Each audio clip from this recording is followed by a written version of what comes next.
अस्मद्गुरुभ्यो नमः। श्रीमते रामानुजाय नमः। श्री अलवेलुमंगा समेत श्री वेंकटेश्वर स्वामी नमः। श्री कृष्ण परमात्मे नमः। श्री गोदादेव्यै नमः।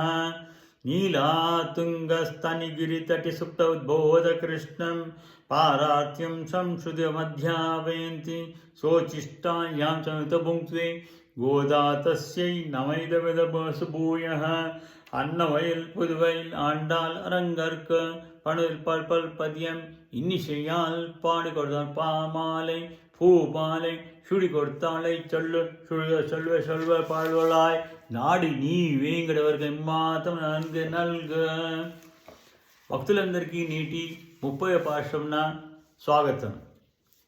வங்க கடல் கடைந்த மாதவனை கேசவனை திங்கள் திருமத்து செஞ்சி அங்கப்பறை கொண்ட வாதை அணுப்புதுவை பைங்கமல் தன்றொழியல் பட்டர் பிரான் கோதை சொன்ன செங்கத்தல்மில் மாலை 30 தப்பாமே இங்கு பெறுவார் இருநூத்தோள் செங்கன் திருமத்த செல்வ திருமல்லான் எங்கும் திருவள் பெரும்பாவோய். வங்க கடல் கடைந்த மாதவனை கேசவனை திங்கள் திருமத்து செஞ்சி அங்கப்பறை கொண்ட வாதை அணுப்புதுவை பைங்கமல் தன்றொழியல் பட்டர் பிரான் கோதை சொன்ன செங்கத்தமிழ் தப்பாமே இங்கு பரிவார் இழத்தோள் செங்கன் திருமத்த செல்வ திருமல்லான் எங்கும் திருவரல் பெத்து இம்பர் பாவாய் இச்சடு எம்பாவோய். సముద్ర మదమున చూడవచ్చిన ఋషులు ఎక్కి ఉన్న ఓడలతో నిండి ఉన్న క్షీరసాగును మదించుటచే లక్ష్మిని ధరించగానే మాధుడై సుందర శిరోజములతో బ్రహ్మరుద్రాలను కూడా ధరించుటచే కేశవుడైనటి స్వామిని చంద్రబింబం వలె ఆనందంతో ప్రకాశించు ముఖ మండలంలో దివ్యాభరణములు ధరించిన గోపికలు చేరి ప్రాణపూర్వకంగా స్తుతించి నందవజమున ఆనాడు ద్వాపర యుగమున తమ ప్రయోజనకై శ్రీకృష్ణుని లోకుల కొరకు వర్షమును లభించేటట్టు కోరిరి. ఆ చరిత్రను భూమికి ఆభరణమున అనదగిన శ్రీ విల్లిపుత్తూరు ఎందు నివసించు చల్లని తామర పూసల మాలికను ధరించు బ్రాహ్మణోత్తములకు శ్రీ విచ్యుతుల ముద్దుల పట్టి అయిన గోదాదేవి సుందరమైన ద్రవిడ పాశములను మాలిక గూర్చి శ్రీపతికి అర్పించింది. సంగముగా కూర్చోబడిన ఈ ద్రవిడ పాశముల మాలిక అందలి 30 క్రమము తప్పక ఈ లోకంలో తనవలే అనుసంధింతారో అట్టివారు కూడా పర్వత శిఖరములను వలె పెరిగి ఉండు 4 భుజములను ధరించినట్టి వాత్సవులు నిన్న నేత్రము కలిగినట్టి ఐశ్వర్యనిచ్చు దివ్య ముఖమండలమును కలిగినట్టు లక్ష్మీనాథునిచే ఎల్లప్పుడూ కూడా అన్ని విషయంలో కూడా దివ్య కటాక్షము పొంది ఆనందింపజేయబడదురు. ఈ పాశంలే శ్రీపతి కటాక్షము తమ అనుసంధించు వాళ్ళను ఒసుగును. 30 పాటలున్న తిరుపావై ఆధ్యాత్మిక వాంగ్మయానికి శిరోభూషణము. ఓ దివ్యమైన ప్రబంధరాజము, సకల వేదాలకి బీజము. ఇది నేర్వని వారికి జీవితంలో ఓ లోటు ఉందని ఉంటుంది. భూమి అట్టివారిని మోయిట బరువు చేరని విజ్ఞులందరూ కూడా భావించారు. గోదాదేవి తాను దాల్చి విడిచిన మాలను 2 రకాలుగా అర్పించింది స్వామికి. ఒకటి పుష్పమాల ఉచ్చిష్టముగా అందిస్తే అది కావాలని తీసుకున్నాడు పెరుమాళ్ళు. రెండవది పాశముల మాలిక తాను అనుభవించేవన్నీ కూడా స్మరించి అవే పాటలుగా పాడింది. ఇది ఈమె ముఖోచిష్టమే. ఆ పాటలను స్వీకరించి అవి నిజమేనని నిరూపించడానికి మానవ కన్యగా ఉన్న గోదాదేవిని అర్చావిగ్రహంలో శ్రీరంగనాథుని శ్రీరంగ క్షేత్రంలో వివాహమాడి తనలో చేర్చుకున్నాడు. అందుకనే ఆమె పాటలో ఎక్కడా అతిశయోక్తులు అర్థవాదాలు కానీ వ్యర్థ వర్ణనలు కానీ ఉండవు. జాగ్రత్తగా అర్థం చేసుకొని విశ్వసించాలి.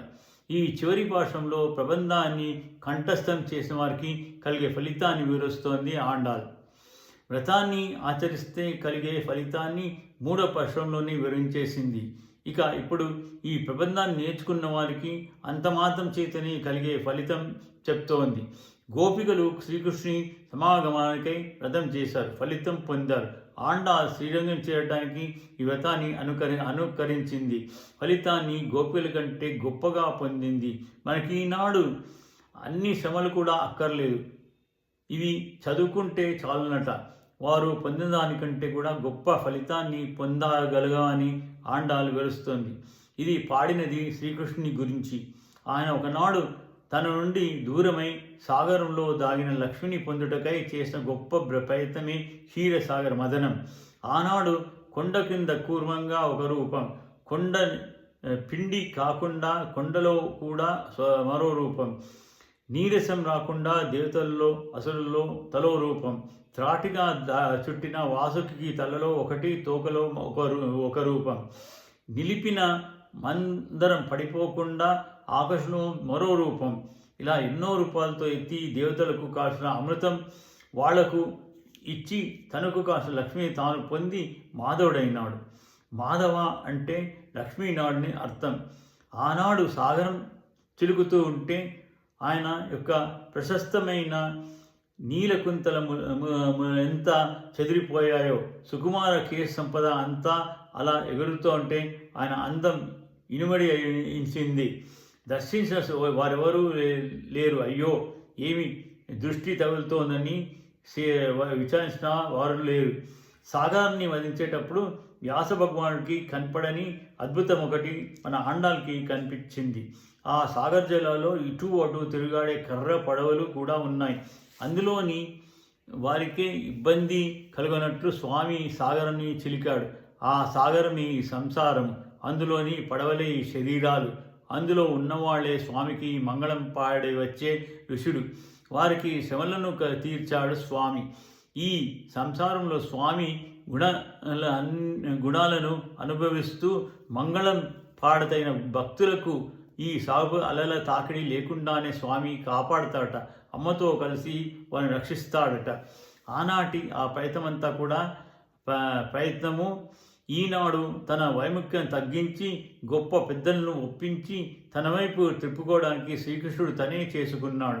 దానికి అడ్డుగా ఉన్న తమ దురభిమాన్ని కేశి అనే అసురుణ్ణి సంహరించినట్లు తొలగించేశాడు. కేశవుడైనాడు, కేశిని వధించాడు